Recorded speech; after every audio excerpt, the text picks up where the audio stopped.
covering the stories that impact your life, your town, your state, and your future. This is the Means Report with your host, Brad Means.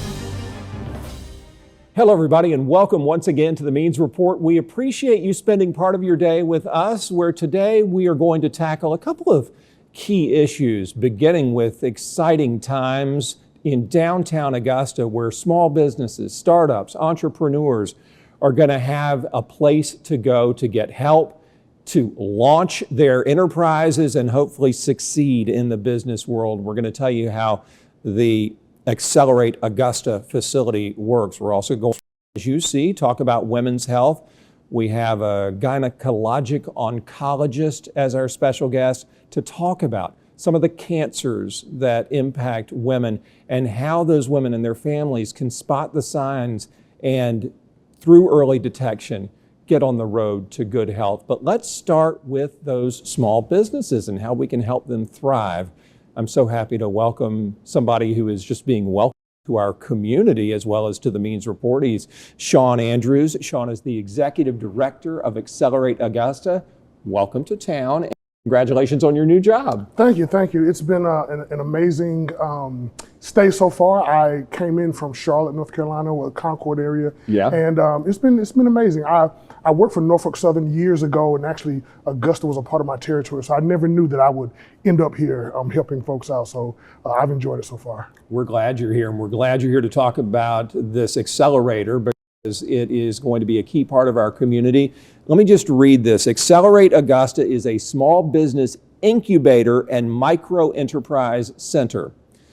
My question, when people go down to 600 Broad Street and check this place out, what can you tell them is happening inside? And Sean, I know we could spend the whole show on this. What basically goes on inside that building? So we offer two types of areas of expertise for individuals. For one, we help folks who just have an idea.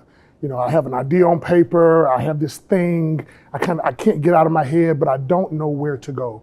Right now in the city, we have a lot of amazing resources, but they're kind of all over the place. And so we are kind of the home for entrepreneurship. So they can come here and to our center on 600 Broad and kind of get access to all of the resources right there. So if you have an idea, you can come there. But also we help support businesses who are already in business. We help businesses grow. So that can be through the resources we have, through our programs, but also through our mentor networks as well. So can Accelerate Augusta be my office? Are there office spaces inside there? So there are no office spaces there, but we will have an accelerator, which will run for a period of months. We'll have a few different cohorts next year, and those individuals will actually have space inside of 600 Broad. How do you decide who gets to come in there? Do you have to apply? So there'll be an application process, and once we have the application process, there'll be a short interview process, and then there we'll see kind of what is the fit. And so we'll select our cohorts and go from there. You know, I think one of the cool things about starting a small business, especially at a facility like yours, is that, as you mentioned, there's so much help there to help you get on the right path, do things the right way. Will there be mentors there or access to mentors so you can lean on somebody and their experience? Definitely. We have a very robust mentor network, and we're building that. So a lot of what we are creating is based off of need. So I'm a serial entrepreneur. My very first business, I was 21 years old. I actually ran a security company out of my dorm room and staff clubs in my local city. Yeah. So one of the things that I noticed that was very, very difficult was there weren't a lot of people doing the things that I did. And so now when entrepreneurs, when they have that idea, they may be the only one in their families that have those ideas. And so not only are we creating those mentor networks, but we're also creating community as well. So we want to create a place where individuals can come in, they can attend our sessions, but also feel that family and kind of have arms wrapped around them to help them grow. What do people need to do before they come take advantage of that easy application process? Do they need a plan, paperwork, financial backers? What should they do, Sean, to enhance their chances of y'all accepting them? They should really think through their idea. That's the one thing. We don't require financial backing. We don't require you to be a few stages ahead. Right. We want you to really think about your idea, and then whenever you present your idea, whenever you submit it, we're going to sit down with you and we're going to test some of those things out. So all we need is the idea and the grit to be ready to become an entrepreneur. All right, so if someone says, hey, I'm pretty sure I have the next Ring doorbell, I just don't know how to build it, market it, I don't know where to start. They can walk in there and you can sort of start to guide them through that? Definitely, we can walk them through, so they'll spend some time with us. We have a lot of different partnerships. One of our partnerships is a makerspace right down the street from us. And so even if an individual has an idea and they need a prototype, we have partnerships that can help you get that done. So again, this is the home for entrepreneurship. You come here and let us know what your idea is, and then we're going to test that out, but also we're going to connect you to resources, mentorship in the community to help get those things done. It sounds like a tough road to hoe when you're trying to launch your own business and succeed. You know, it's one thing to hang out your shingle and open your shop. It's another thing 10 years from then to still be there.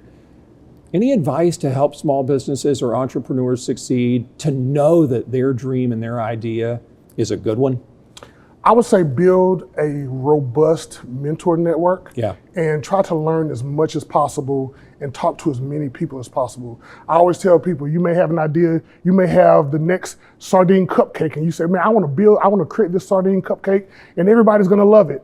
But if you haven't talked to folks, most importantly, if folks haven't purchased your sardine cupcake, you might not be the best thing for it. So we encourage individuals to not only come in, but we're gonna help put some things in place so you can test that idea out. Because at the end of the day, a business is about making money. Have you ever watched that show, Shark Tank? I have. Is that true to life? Is that how it kind of looks and sounds in real life? Oh, definitely, depending on what stage you are, for sure. One of the things with investors, especially once an entrepreneur gets to that level, they always say that investors invest in the math. So how many people are buying your product? What is your customer churn? What is the life cycle of a customer? So those things are what investors will look for. And so what we're seeing now is the information gap with a lot of folks. And so we're going to fill that with some of the things that we have going on, what we have planned. This question may be impossible to answer, but I was just wondering, for people sitting around saying, you know, I do want to be able to think of the next Ring doorbell or the next Post-it notes or something that's going to just sweep this world. How do you do that? How do you look around and go, okay, somebody is not doing this, therefore I'll start doing it? How do you make those ideas pop out of thin air? Well, the first thing would be to go to our website or to our social media and check out one of our classes. We have classes that start in the ideation stage. And one of the things that we're really focused on is data. So we can look at the data and we can see where those pain points are, and we can help folks to narrow down their business focus. So the first thing I would do would be to engage with us on either social media or our website. You know, a lot of people at Augusta Tech turn out to be business leaders in our community. It's got such great programs over there. How about your relationship with them and with businesses in the area to help these folks live out their dreams? Sure, so it's a collaborative, we create a collaborative environment. So not only with Augusta Tech, with also the businesses as well. Nice. And what we've seen is there are a lot of needs, not only for entrepreneurs who are just starting out, but also with businesses as well. So we collaborate and also welcome them in as mentors because we want to create that community within our organization. Are brick and mortar businesses still a thing? People going out, driving to a store and buying something, or is it toward being all online these days? So we're seeing that we're seeing a mix. We still have the baby boomer population who still want to go touch and feel it. Right. I love a bookstore. I love to touch a book. I love how they smell. Same here. I want to go there. But you know, my daughter, she'll get online and she'll buy off of TikTok. So what we look at is what are the different customer profiles and how can businesses be prepared to solicit to those individuals. So those are some of the things we help out businesses as well. Well, you kind of touched on this in one of your earlier answers, but any hot sectors of the economy where I can kind of narrow down things in my brain and go, okay, I'm going to try to invent or come up with a business that caters to this part of the economy? What's big? I would say to look at the pain points. Where are the big pain points? We can look at aging. That's one thing. Also, we can look at with the brick and mortars. What are some of the areas that people still want to engage with? I was looking most recently. People are getting more back to human interaction. So folks are actually setting up businesses where people can connect. But for a long time, we saw people get away from that with getting online and with the apps. So now folks are wanting to really engage. So I would say look at where, or just listen to your community. What are people saying that they need help with? A lot of times the best business ideas comes from those needs. How much does it cost to take advantage of Accelerate Augusta, to be able to walk in your door and use your services? Is there a fee? So there's no fee to come in to utilize our services. So we have a mix of free classes, but we also have classes that have a small fee attached to them as well. But the majority are free. How long does it take from the time you accept my application to the time I'm accepting money from people for my products and I'm really getting my business going? So that would depend on the entrepreneur. Mm-hmm. So the entrepreneur really dictates the speed of their growth. And for us to say, okay, well, it'll be 6 months, that's really not factual. It will determine, what determine is your product, what's the product market fit, and also what does the area look like with, what is the customer relationships, what are those different things? And so it's all dependent upon the entrepreneur and the idea. Is it ever too late to do this, or do you see people of all ages say, hey, I'm ready to start a company? It's never too late. It's never too late. My daughter pitched her business to me at 7 years old, and we have entrepreneurs who are coming through the doors who are as old as 70 years old. So it runs the gamut. If you have an idea, we're there to be that home for you to help that idea grow. How's her business doing? Has it materialized? Is it happening? Yeah, it's materializing, but she put a lot of that on me. So that was her idea, but it's daddy's work. Yeah, so absolutely. It's growing. It's called canoodly. It's a way for kids to engage with learning more effectively. So okay, how do you spell it? Kanoodly, Canoodly. Canoodly. So Google Canoodly and help support this sweet family and make them feel more welcome in Augusta, Georgia. Listen, I know Accelerate Augusta, Sean, is going to be a huge success.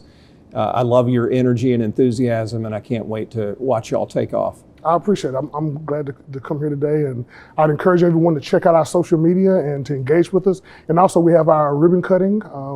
Yeah, we're recording this Thursday, October 9th. Y'all cut the ribbon Friday the 10th, tomorrow. We cut the ribbon in the morning. But we are open from 8:30 to 5 p.m. And I encourage anyone, if you're just interested, just come in and you can ask for me, and I'd be glad to walk you through the process. 600 Broad Street, 600 that Broad funky Street. Building in the middle of the road. The funky, but if you come inside, it is beautiful. I know, I love it. It's cool. It's like everyone in Augusta knows that building. I think the Chamber of Commerce used to be there. They did. But that's where y'all are, and thanks for helping downtown. Definitely. Downtown is growing, and so are we. Downtown is awesome. Sean Andrews, Executive Director of Accelerate Augusta. Yes, thanks for being with me. Thank you. Absolutely. Y'all go see him and get your company off the ground, up and running. They can help you. When we come back, a doctor who can help you spot the warning signs for all kinds of cancers that impact the women in our lives on the Means Report.